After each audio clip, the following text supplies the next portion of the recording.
अंतर्यामी बने बैठे हो। तो ऐसे अंतर्यामी गुरु के बड़े भाई यदु से चला यदुवंश, और इसी यदुवंश में अजमीढ़, देवमीढ़, सूरसेन जैसे राजा हुए। इनके पुत्र हुए आनक दुंदुभी। दुंदुभी के 7 विवाह हुए, 8 पुत्र हुए, और अष्टम पुत्र के रूप में भगवान कृष्ण प्रकट हुए। 4 वर्ष तक भगवान ने गोकुल में लीला किए, 7 वर्ष तक प्रभु वृंदावन में लीला किए, 14 वर्ष तक प्रभु ने मथुरापुरी में लीला की, और 100 वर्षों तक भगवान द्वारिकापुरी में रहे। इसी प्रकार 125 वर्ष तक प्रभु इस धरातल पर रहे, और भगवान लीला संवरण करके अपने स्वधाम के लिए प्रस्थान कर।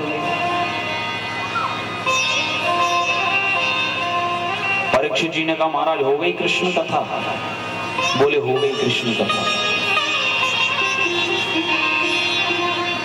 परीक्षित बोले, महाराज इस कृष्ण कथा को सुनने के लिए मैंने सारी कथाओं को संक्षिप्त में सुना, और लेकिन आप तो तुरंत ही चटपट कर गए। महाराज मुझे विस्तार से सुनाइए। कथितो वंश विस्तारो भवता सोम सूर्ययो राज्ञां चोभयवंश्यानां चरितं परमाद्भुतं यदोश्च धर्मशीलश्च नितरां मुनिसत्तमा तत्रां सेनावतीर्णस्य विष्णुर्वीर्याणि शंसनः। महाराज मुझे कथित नहीं सुनना, मुझे अतीत नहीं सुनना, मुझे तो आप वर्तमान में ले आइए। मुझे वंश की कथा नहीं सुनना, मुझे तो वंशीधर की कथा सुनाइए। निवर्ततर्षैरुपगीयमाना भवन्त्यथा श्रोत्रमनोभिरामा।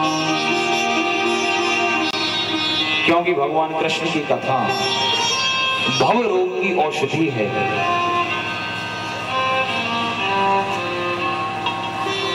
भव रोग की औषधि है कृष्ण कथा।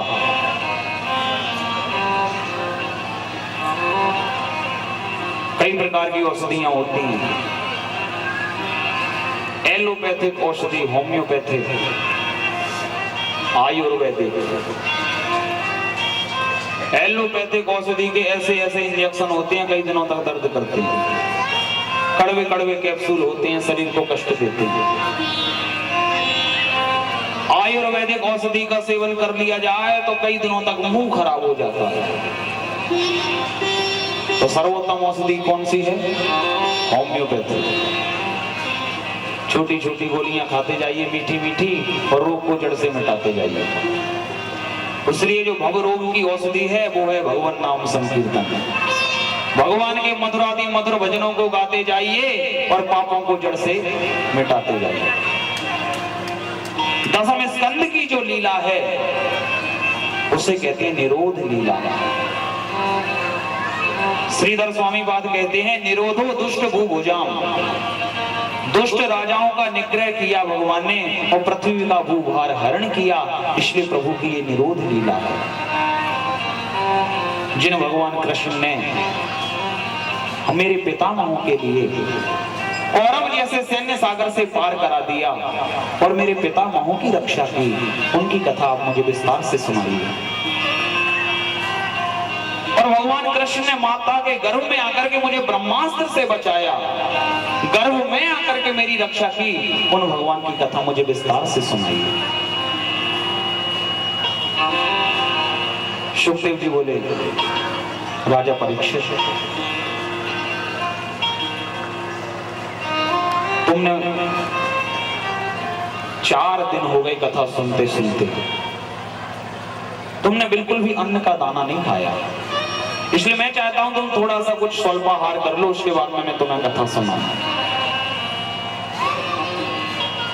परीक्षित जी बोले, महाराज ना तो मुझे भूख लगती है और ना मुझे प्यास लगती है। नई जाति दुस्सहा क्षुन्मां त्यक्तो दवपि बाधते पिबन्तं त्वन्मुखाम्भोजं च्युतं हरिकथामृतम्। आपकी कथामृत के द्वारा मुझे पुष्टि प्राप्त होती है, भूख प्यास बिल्कुल नहीं लगती। आप तो इसी कथा को नित्य निरंतर सुनाते जाइए, मेरी बिल्कुल भी भोजन की इच्छा नहीं होती।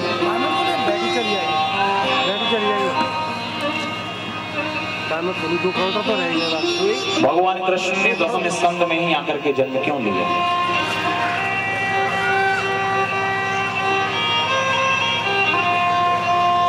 नवम स्कंद है नवदा भक्ति और दसम स्कंद है भगवान की प्राकट्य स्थली।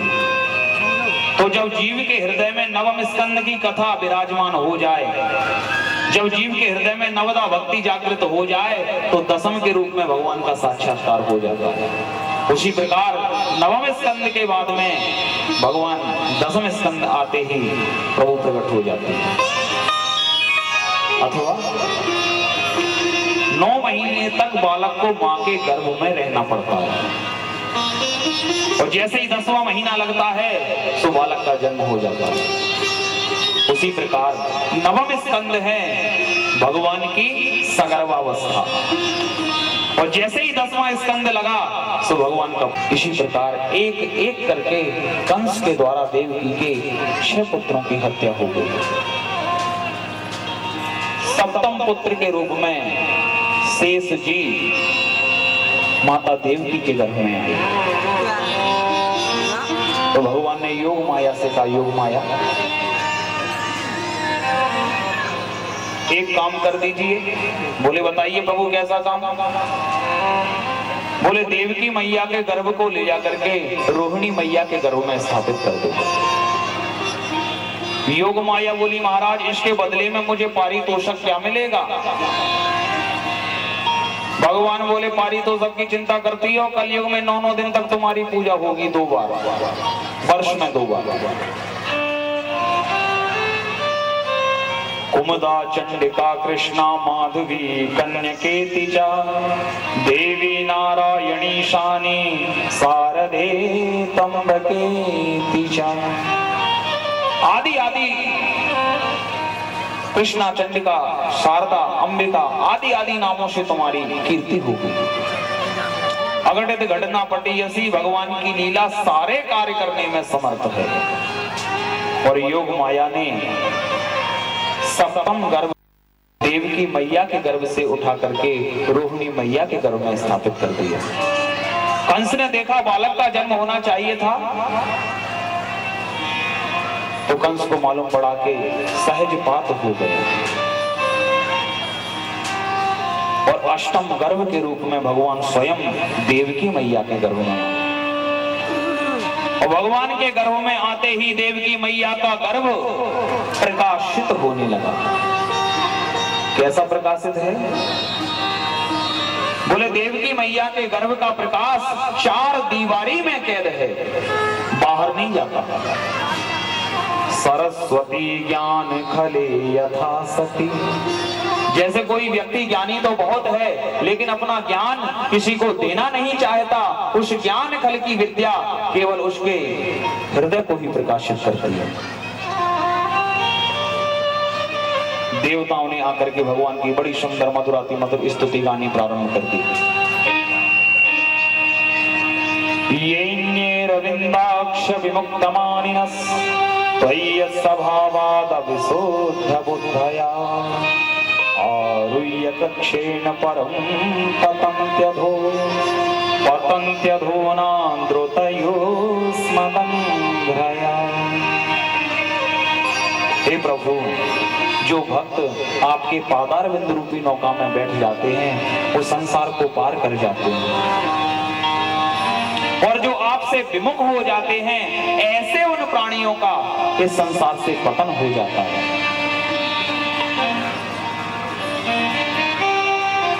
तथा न ते माधव तावका क्वचित् भ्रश्यन्ति मार्ग त्वयि बद्ध सौहृदा त्वयाभिगुप्ता विचरन्ति निर्भया विनायकानि कपमूलकानि प्रभु हे माधव, जो आपको आत्मनिवेदन करके आपके हो गए हैं उन्हें आप अभय कर देते हैं,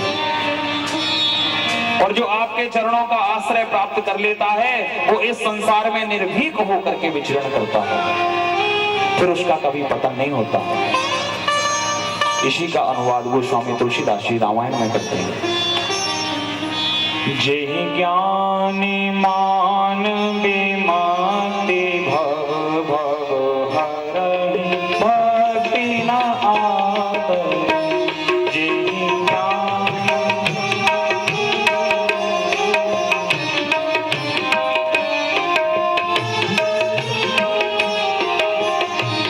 तेहि पाये सुर दुर्लभ पदारथ परत हम देखत हरि। तेहि पाये सुर दुर्लभ पदारथ परत हम देखत हरि। जेहि ज्ञान जेहि ज्ञान जेहि ज्ञान। ऐसी बड़ी सुंदर स्तुति देवताओं ने गाई।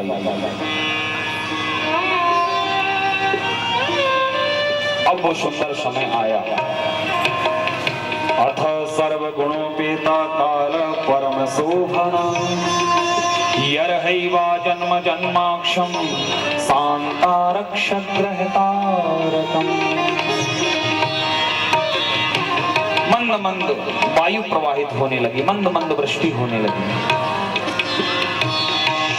भादों का महीना है, कृष्ण पक्ष, अष्टमी तिथि, रोहिणी नक्षत्र, हर्षण योग, बहुकर्ण, और ऐसे शुभ मुहूर्त में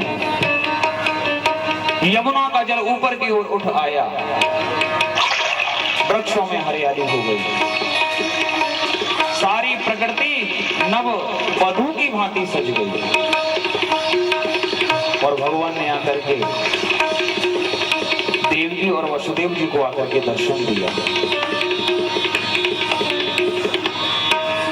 तुमने मुझे पुत्र रूप में बुलाया था देव जी, मैं आ गया। देवकी मैया बोली, महाराज आप पुत्र रूप में आए हो या पूरे पिताजी बन के आए हो? ये सब शंख चक्र गदा पद्म लाने की क्या आवश्यकता थी? भगवान बोले, मां शंख चक्र लेकर के इसीलिए आया हूं कि यदि मामा कंस इस समय आ गए तो उनके टुकड़े टुकड़े कर दूंगा, और यदि मैं छोटा बालक बन जाऊंगा तो फिर मैं तुम्हारी रक्षा नहीं कर सकता, अपितु तुम्हें मेरी रक्षा करनी पड़ेगी। देव की मैया बोली, प्रभु आप छोटे से बालक बन जाइए। और महाराज बालक बनने से ही काम नहीं चलेगा, इन वस्त्रों को भी हटाना पड़ेगा, और थोड़ा थोड़ा आपको रुदन भी करना पड़ेगा। भगवान बोले, यदि मैं रुदन करूंगा तो मामा कंस आ जाएंगे। तो मैया बोली, ठीक है आप रुदन मत करना, पर आप छोटे से बालक बन जाइए। मैया की बात को सुनकर के भगवान छोटे से बालक बन गए। तमद्भुतं बालकमम्बुजे क्षणं चतुर्भुजं शंख गदायुधायुधं श्रीवत्सलक्ष्मं गलशोभिकौस्तुभं पीताम्बरं साम्रपयोध सौभगम्। छोटे से बालक बन गए। वसुदेव जी ने, देव की मैया ने भगवान की बड़ी सुंदर स्तुति की। माता देवकी कहने लगी, प्रभु मुझे तो बड़ा आश्चर्य हो रहा है कि आप मम उर्सो वासी यह उपहासी, आप मेरे उदर के बालक बनने वाले हैं। मुझे बड़ा आश्चर्य हो रहा है। भगवान बोले, मां तुम अपने मन में किसी तरह का कोई आश्चर्य मत करो और मामा से बिल्कुल भय मत करो, क्योंकि तुम एक जगदीश्वर की मां बनने जा रही हो और कंस को तो तुम मरा ही समझिए। दिष्टाम्बते कुक्षि गत परम पुमान अंसेन साक्षात भगवन भवायन मां भोजपतेर मुमूर्षु गोप्ता यदुनाम भवता तवात्मज। भगवान छोटे से बालक बन गए, पूरा रहस्य प्रभु ने समझा दिया। मुझे उठा करके सीधे ले जाना गोकुल में और नंद बाबा के भवन में छोड़ आना, और जिस कन्या ने जन्म लिया है उसे ले आना, और फिर किसी से नहीं घबराना। छोटे से प्रभु बालक बन गए। वसुदेव जी ने भगवान को उठाना चाहा तो हाथों में हथकड़ियां, पैरों में बेड़ियां। रात के 12 बजे हैं, सन्नाटा छाया है, सभी सैनिक सो रहे हैं। और जैसे भगवान को उठाने के लिए हाथ किए कि हथकड़ियां टूट गई, बेड़ियां टूट गई। जब जीव भगवान को अपनाता है तो सारे बंधन छूट जाते हैं। और भगवान को लिया गोद में, डलिया में रख करके वसुदेव जी सीधे चल पड़े गोकुल की ओर। जैसे ही मार्ग में पहुंचे तो यमुना जी वेग के साथ में आ गई। यमुना जी को मालूम पड़ा कि मेरे पतिदेव ने जन्म लिया है, तो पतिदेव का दर्शन तो करना चाहिए। तो दर्शन करने के लिए सारी सखी समुदाय को लेकर के जब एकदम वेग के साथ में आई तो वसुदेव जी की दाढ़ी तक आ गई। पतिदेव के तो दर्शन नहीं हुए, लेकिन ससुर जी की दाढ़ी पहले लग गई। भगवान ने अपना पैर लटका दिया डलिया में से, बोले इस समय में आपको दर्शन नहीं दे सकता, इसलिए मेरा स्पर्श से ही तुम संतुष्ट हो जाइए, फिर आगे कुछ समय बाद में तुम्हें दर्शन दूंगा। तो यमुना जी अपने स्वरूप में स्थित हो गए। और वसुदेव जी पहुंचे गोकुल में, नंद भवन में। यशोदा मैया ने जिस कन्या को जन्म दिया है उस कन्या को उठाया और कन्हैया को सुलाया। कन्या को लेकर के वसुदेव जी आ गए मथुरा में। कारागार में जैसे ही आए तो तुरंत हथकड़ियां लग गई, बेड़ियां लग गई। जब जीव माया को अपनाता है तो सारे बंधन आकर के उसे जकड़ लेते हैं। और जैसे ही कन्या आई और कन्या ने आकर के गड़ा फाड़ करके जैसे ही चिल्लाना चाहा तो कंस की नींद खुल गई। अभी आप लोग बिल्कुल आवाज ना करें, क्योंकि अभी इस समय हम सभी लोग मथुरापुरी में हैं और कंस मामा यदि आ गए तो मेरी कोई गारंटी नहीं है। गोकुल में चल करके चाहे जितना हल्ला गुल्ला कर लेना, पर मथुरा में बिल्कुल आवाज नहीं आनी चाहिए। जैसे ही कन्या ने गला फाड़ करके आवाज निकाली तो कंस आ गया। और कंस ने देखा पुत्र होना चाहिए था, ये कन्या कैसे हो गई। बड़े जोर से चिल्लाने लगा। और कंस ने उस कन्या के पैरों को पकड़ करके मन ही मन सोचने लगा, कहीं ऐसा तो नहीं इस कन्या का अष्टम पुत्र मुझे मारे। लगता है आकाशवाणी भी झूठी हो गई। और कन्या के पैरों को पकड़ करके कंस ने जैसे ही पृथ्वी पर मारना चाहा, उसी समय कन्या अष्टभुजी रूप धारण करके आकाश में चली गई। और कन्या कहने लगी, दुष्ट कंस, तू मुझे क्या मारेगा, तुझे मारने वाला तो ब्रज में पैदा हो गया है। कंस बोला, कहाँ हुआ है। बोले, ये नहीं बताऊंगी कहाँ हुआ है, पर पैदा हो गया। अब तो कंस महापुरुषों का अपमान करने लगा, सनातन धर्म को नष्ट करने लगा। वसुदेव देवकी के पास जाकर के उनसे क्षमा मांगने लगा, मैंने तुम्हें इतना कष्ट दिया। महापुरुषों का अपमान करने से मनुष्य की आयु श्री क्षीण हो जाती है। अब चलते हैं गोकुल की ओर। तो ब्रज भाषा की कथाएं ध्यान से सुनेंगे तभी आनंद आएगा।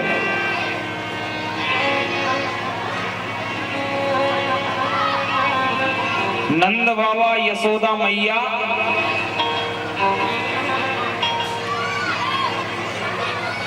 गोकुल में निवास करते हैं। और नंद बाबा की आयु हो गई 85 वर्ष की। पर कोई छोरा छापरो ना है भयो। अब नंद बाबा ने ब्राह्मणन को बुलायो और ब्राह्मणन ते गई महाराज ऐसे मंत्रन को जाप करो कि छोरा है जानो चाहिए।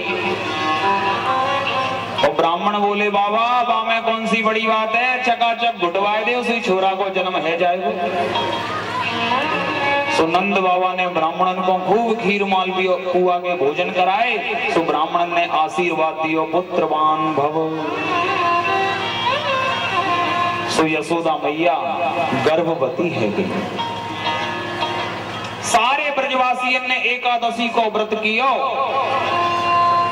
और ब्रजवासी बोले हमारी एकादशी के व्रत के फल के रूप में यशोदा मैया के यहाँ पे लाला को जन्म है जाए।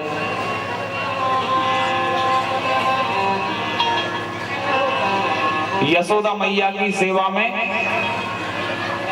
नंद बाबा की दो बहन हैं, नंदा और सुनंदा। श्री राधे। कृपया शांति पूर्वक बैठे।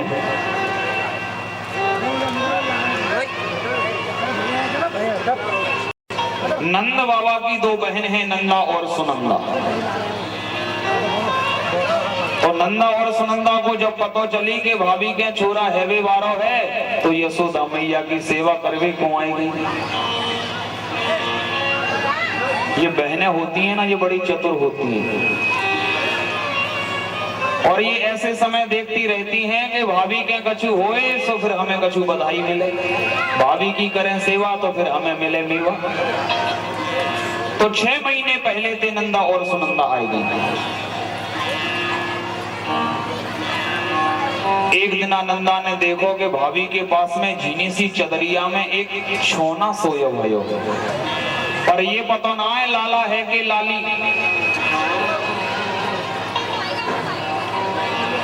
सुनंदा धीरे धीरे से आई और जैसे ही चदरिया के पास में आई और धीरे से जैसे ही चदरिया को हटायो तो 21 बार हरि शरणम को जाप कियो। हे भगवान कहीं लाली ना हो। कृपया करके शांति से बैठे।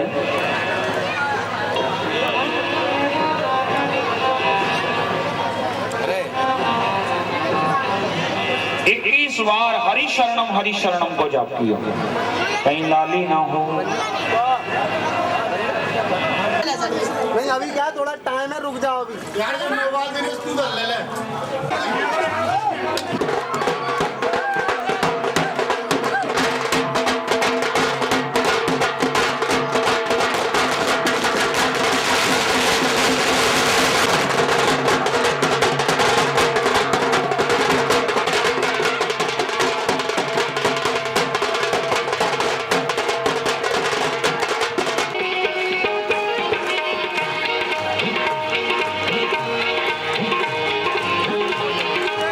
Hey!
चमत्कार सा हो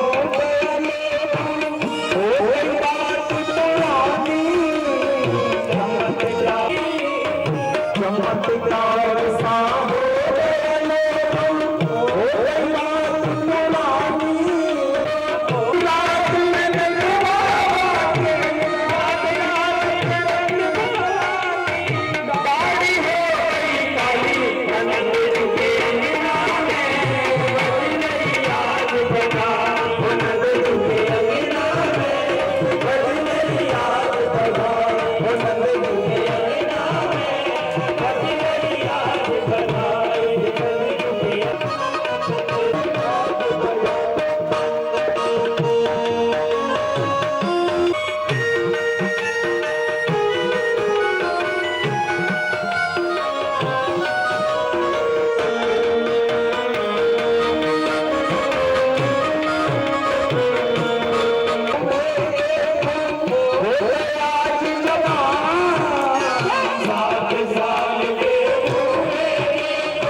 साथ साल के बूढ़े देखो हो गए आज जवान। साथ साल के बूढ़े देखो हो गए आज जवान। साथ साल के बूढ़े देखो हो गए आज जवान। साथ साल के बूढ़े देखो हो गए आज जवान। नाचे कूदे धूम मचावे, नाचे कूदे धूम मचावे, गावे मीठी तान नगन के अंगना में बज रही आज बधाई। नगन के अंगना में बज रही आज बधाई। नगन के अंगना में बज रही आज बधाई। अंगना में बज रही आज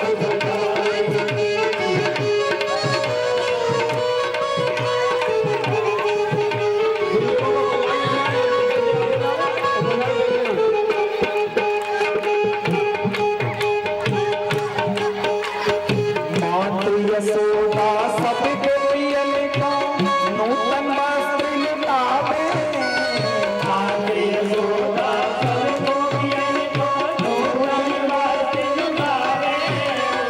मात यशोदा सब गोपियन को नूतन वस्त्र लुटावे। मात यशोदा सब गोपियन को नूतन वस्त्र लुटावे। गोपी बाल सब हिलकर मिलकर, गोपी बाल सब हिलकर बाबा को नाच नचावे। नंद जी के अंगना में बज रही आज बधाई। नंद जी के अंगना में बज रही आज बधाई। नंद जी के अंगना में बज रही आज बधाई। नंद जी के अंगना में बज रही आज बधाई।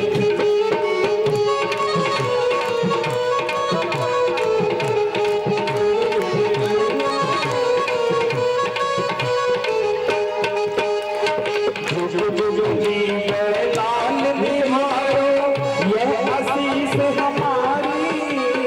जुग जुग जीवे लाल हमारो यह आशीष हमारी। जुग जुग जीवे लाल निहारो यह आशीष हमारी। जुग जुग जीवे लाल निहारो यह आशीष हमारी। ऐसे दे आशीष सबई मिले, ऐसे दे आशीष सबई मिले। तेरे ब्रज बनवारी नंद जी के अंगना में बज रही आज बधाई। नंद जी के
एक एक करके आते जाए और बधाई लेके चले जाए।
सकल पूजा मंत्र पुष्पांजलि समर्पण। हरि लाल की बोलो वृंदावन बिहारी लाल की बोलो लाल कृष्ण लाल की धर्म की वादियों में विश्व महात्मा की गौ माता की बोलो वृंदावन बिहारी लाल की जय। सभी लोग शांति से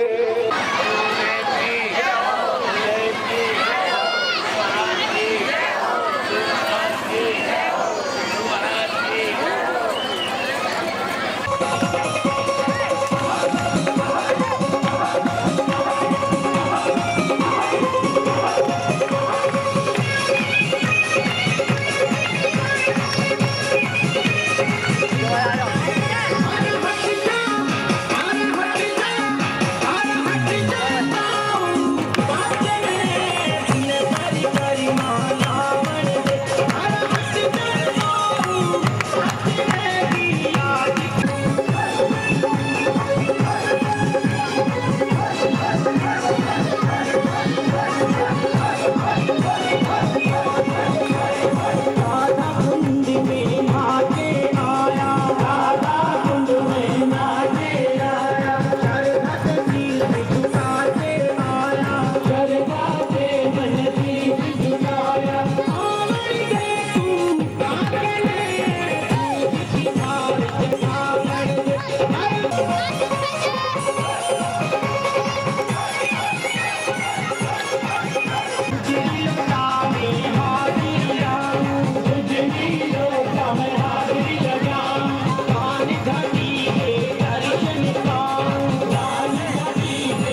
बताने वाला बिगड़ी बंद को सदमार्ग बताने वाला बिगड़ी को बनाने वाला ये मधुर बोल जग फंद खोल सदमार्ग बताने वाला बिगड़ी को बनाने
श्री सद्गुरु चरण कमलेभ्यो नमः।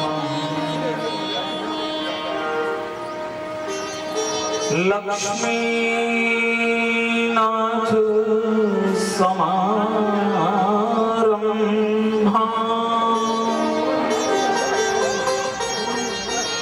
नाथाय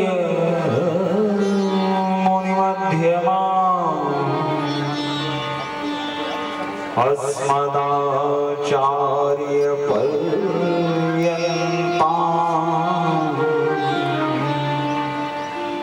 वन्दे गुरु परम्पराम्।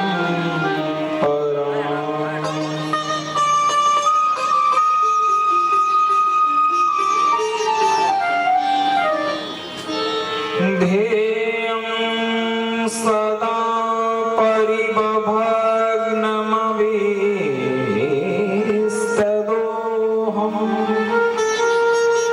तीर्थास्पदं शिवविरिञ्चनुतं शरण्यं भृत्यार्तिहं प्रणतपाल भवाधिकोतं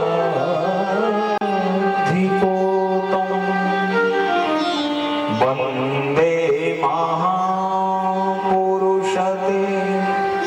चरणारविन्दम्।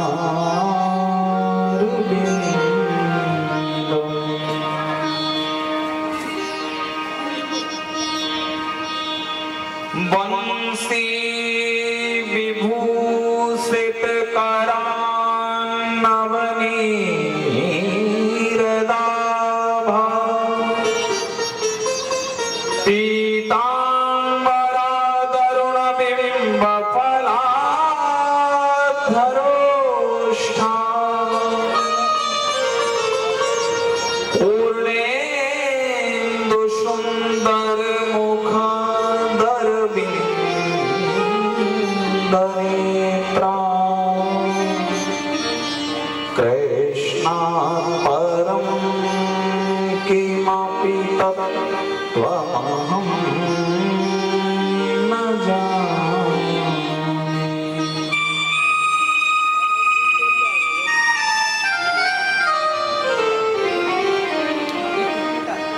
कृष्ण त्वदीय पद पंकज पंजरान्ते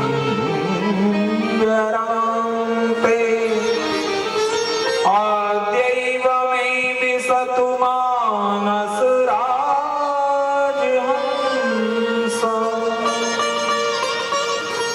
प्राण प्रयाण समय कफवात पितै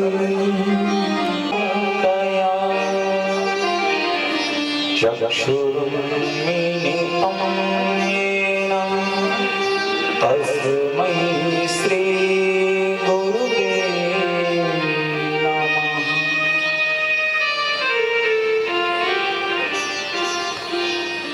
जय जय श्री राधारमण, जय जय नवल किशोर,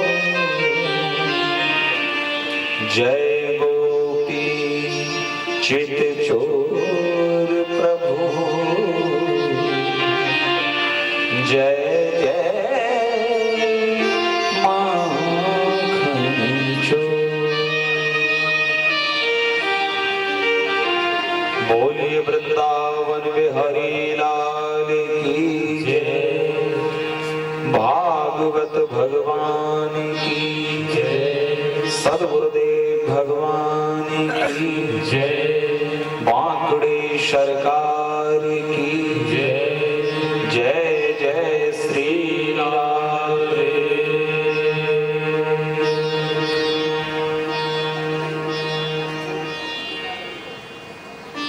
अकारण करुणा करुणालय भक्त वांछा कल्पतरु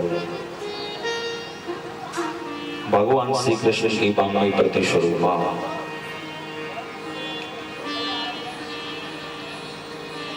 परम मंगलमयी श्रीमद् भागवत सप्ताह कथा की सप्तक की इस यात्रा में आज भगवान श्री कृष्ण की बामयी प्रति मूर्ति का षष्ठम दिवस आरंभ करते हैं।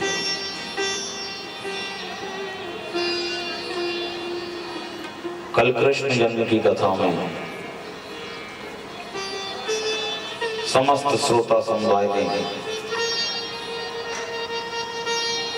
लाला के जन्म की बधाइयां दी और नृत्य गान करते हुए इस भव्य पांडाल को ब्रजधाम बना दिया। और एक क्षण के लिए ऐसा लगने लगा था मानो साक्षात ब्रज वसुंधरा में बैठ करके भागवत कथा का हम श्रवण कर रहे हैं।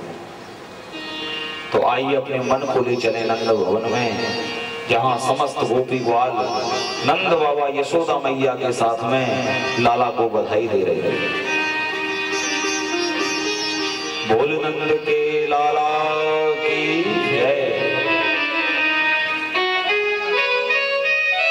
जय।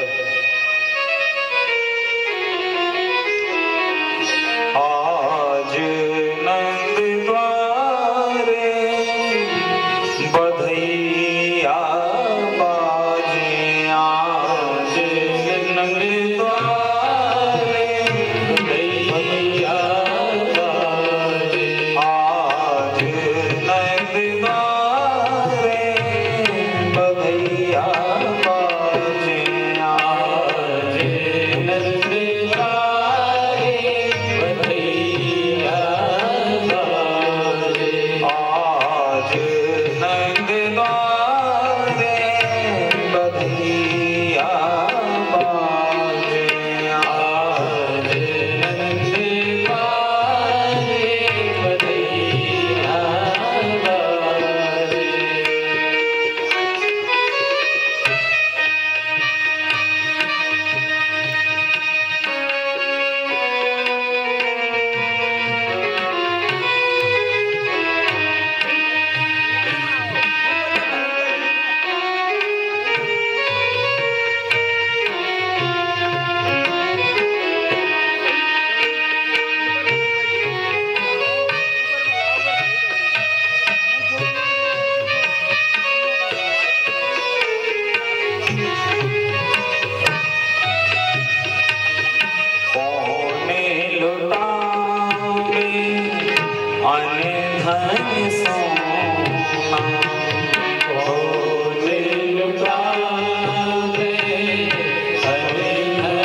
सारी सखियां आके यशोदा मैया के बीच आंगन में आके बैठ गई।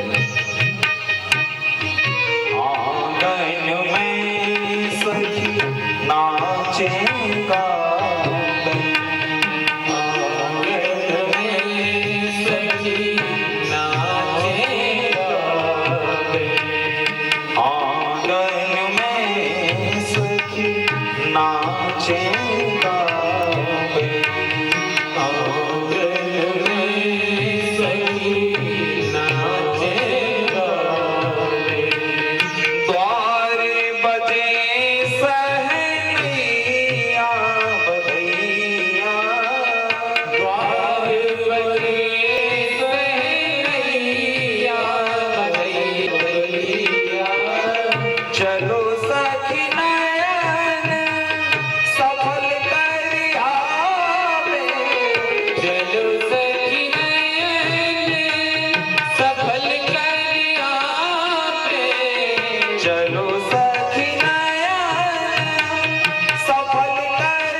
मन्ने सती अहलाद जाता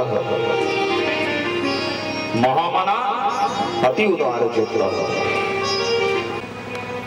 पूतना बोली मैया तो फिर बता तूने लाला को कहां सुला रखो है।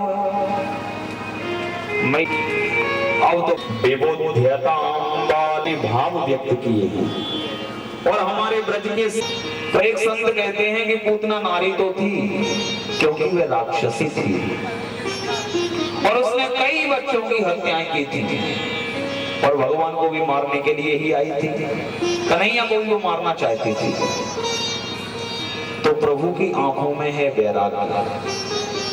कन्हैया ने मन में सोचा मेरे नेत्रों में है वैराग्य और पूतना मौसी ने यदि कहीं मेरे नेत्रों को एक बार देख लिया तो फिर इसे वैराग्य प्राप्त हो जाएगा और यदि इसे वैराग्य प्राप्त हो गया तो मुझे इसी गुण को लेकर के कन्हैया पूतना के ऊपर रीझ गए और जो गति भगवान यशोदा मैया को देते माता देवी को प्रभु प्रदान करते वही गति भगवान ने पहले ही पूतना को प्रदान कर दी। जन अब गुण प्रभु माने न काहू, जन अब गुण प्रभु माने न काहू, जन अब गुण प्रभु माने न काहू, जन अब गुण प्रभु माने न काहू। दीन बंधु अति मृदुल स्वभाव, दीन बंधु अति मृदुल स्वभाव, दीन बंधु की कथा का श्रवण करते हैं और भक्तों की भगवान के चरणारविंदों में भगवान के चरणों में उनकी नित्य निरंतर प्रीति प्रगाढ़ होती हुई चली जाती है। ऐसी इस पूतना की कथा बदलवे को बलुआ जैसे मैया ने समझी वैसे ही बलुआ लगवाई। अब तो नाई पहुंचो घर घर भैया करवट बदलवे को बलुआ है जल्दी चलो। सो सारी गोपियां सज धज के श्रृंगार करके बलुआ में आएंगे। गोपियां बोली मैया राम राम। यशोदा मैया बोली गोपियों थोड़े जरा धीरे बोलो। गोपियन ने कही क्यों मैया?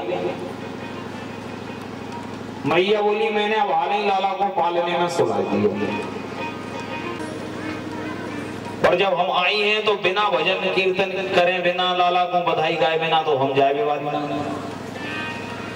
तो यशोदा मैया ने कहा काम कियो एक गाड़ी में दूध दही के माट मटका रखे भाई। सो मैया चली और मैया ने लाला को पालनो गाड़ी पे टांग दी। मैया बोली गोपियों अब तुम प्रेम से खूब गाओ और बजाओ मैंने लाला को दूर सुलाई थी। अब तो सारी गोपियां गाने लगी। पलना में ललना झूला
दौड़ जावे बाबा नंद को गोदी हिलावे लाला उठावे गोदी हिलावे लाला उठावे दोनों गोदी हिलावे लाला उठावे दोनों गोदी यशोदा मैया पलना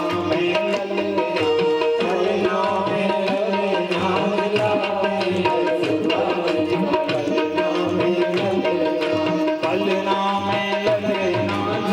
में का थोड़ा सा प्रहार किया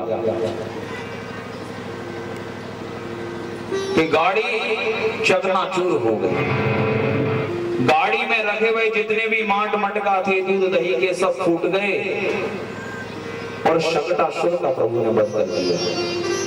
भगवान का पालना जैसा टंगा था उसी तरह भूमि पर रखा हो गया, शकट का भंजन कर दिया। यशोदा मैया दौड़ी दौड़ी आई, हे भगवान न जाने क्या हो गया। अरे आंधी तूफान आयो ना आए पर ये गाड़ी न जाने कैसे पलट गई और गाड़ी में धरे हुए इतने सारे माट मटका सब फूट गए, सब दूध दही फैल गए। छोटे छोटे बालक बोले मैया हमें मालूम है ये गाड़ी कैसे पलट गई। मैया ने पूछी बताओ बच्चों। अच्छा लाला बताइए गाड़ी कैसे पलट गई। तो छोटे छोटे ग्वाल बाल कहने लगे मैया ऊचूर व्यवसित मति गोपान गोपिश्च बालकं रुदिता अनेन पादेन क्षिप्तमें तन्न संशया न तश्रद्ध धरे गोपा बाल भासितमित्युता अप्रमेयं बलं तस्य बालकस्य न तेपितु। भैया हम अपनी टकटकी लगा करके तेरे लाला को देख रहे थे, ना तो आंधी आई और ना तूफान आए। तेरे ये लाला ने ऐसी लात मारी कि लाला की लात लगी सो ये गाड़ी पलट गई। जितने माट मटका रखे सब चकनाचूर है। मैया बोली दारी के हो का भांग पी के आए। अरे मेरो छोटो सो छोरा 1 महीना को ये छोरा और ये कहा लात मारे। चलो भागो यहाँ से। सारे वाल वाल दौड़ पड़े और यशोदा मैया ने लाला को उठाया, पालने में से कन्हैया को गौमूत्र से स्नान कराए, ब्राह्मणों को बुलाया, स्वस्ति वाचन का पाठ कराया, गायों का दान किया। भावचित्वा स्वस्त्वैनं नंदगोपा समाहिता उत्वा चाग्निं भुजातिभ्यः प्रादादन्नं महद्गुणम्। मैया ने ब्राह्मणों के लिए दान किया तो भगवान ने सकट का भंजन कर दिया। एक दिन मैया अपने लाला को स्तनपान कराने लगी और जैसे ही मैया लाला को स्तनपान कराने लगी तो स्तन का पान करते करते लाला को बहुत देर हो गई और मैया मनी मन सोचने लगी बड़ी देर है गई। लाला को दूध पीते पीते इतने में क्या हुआ, कंस के द्वारा भेजा हुआ तृणाव्रत नाम का दैत्य आ गया अंध बहुरे के रूप में। कन्हैया मनी मन सोचने लगे मामा जी ने तो हमें उड़न खटोला भेजा है घूमने के लिए, लेकिन इस उड़न खटोला का आनंद कैसे लेंगे क्योंकि हम तो माँ की गोद में सो रहे और माता जी स्तनपान करा रही थी। तो कैसे जाके मैं यह उड़न खटोला में बैठूं। तो भगवान ने क्या किया, अपना वजन बढ़ा दिया। जैसे ही प्रभु ने अपना वजन बढ़ाया तो मैया मन में सोचने लगी हे भगवान ये छोरा में इतना वजन कैसे है। मैया मनी मन सोचने लगी बड़ी देर से लाला को दूध पिवा रही हूँ तो दूध पिवाते पिवाते छोरा भारी है और दूध पीने से छोरा भी भारी होता। जैसे मैया ने सोची मैया को लगा बड़ी देर से लाला को मैं दूध पिला रही हूँ और दूध पीते पीते ये छोरा भारी है। भूमौ निधायतं गोपी विस्मिता भार पीड़िता गरिमाणं शिशोर्गोढुम्।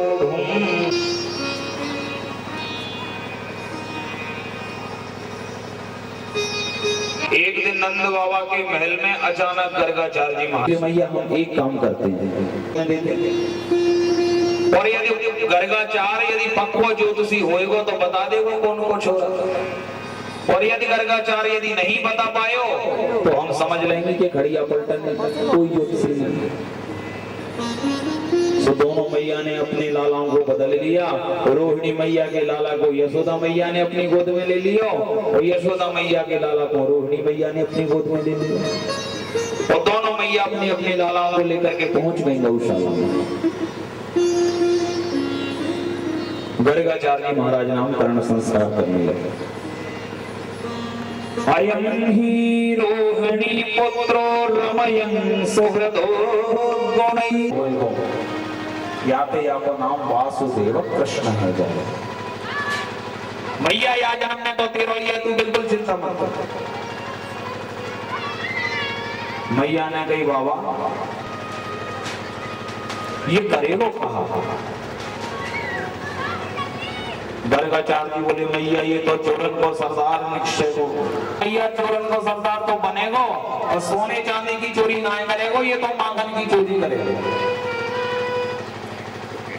यशोदा मैया बोली मेरे घर में कौन सी ऐसी भुखमरी पड़ी है जो जाको चोरी करनी पड़ेगी। इतनी लाखों गैया मेरे या घर में है, इतना माखन मिश्री मेरे घर में हो, फिर या को चोरी काय करनी पड़ेगी। बाबा कछु या के जीवन में बतलाए तो ये कहा करेगो कि वैसे वैसे पढ़ेंगे या के नाम रह जाएगो।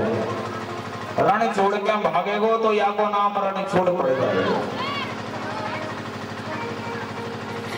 गोपियन के चीर को चुराएगो तो या को नाम चूर चूर हो जाएगा। इसलिए मैया जैसे जैसे ये करेगो काम और जैसे वैसे पढ़ेंगे या के नाम। इनके नाम अनेक अनूपा। इतने विवाह होंगे 16,108।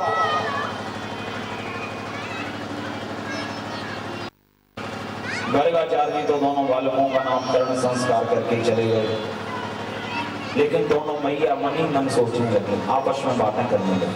नाम धर दियो कृष्ण और या बड़े बालक को नाम धर दियो बलराम। और कृष्ण कहे हुए में मेरी तो जीव ही ना पलटेगी, क्योंकि प्राय पाया कल्पतास्ते मरकान भोक्षण विभुजति सचे नाति भावे सग्रह कुपितो व्यास पत्रस्य तु गोपियां कन्हैया की शिकायत करने के लिए मैया के पास आती हैं।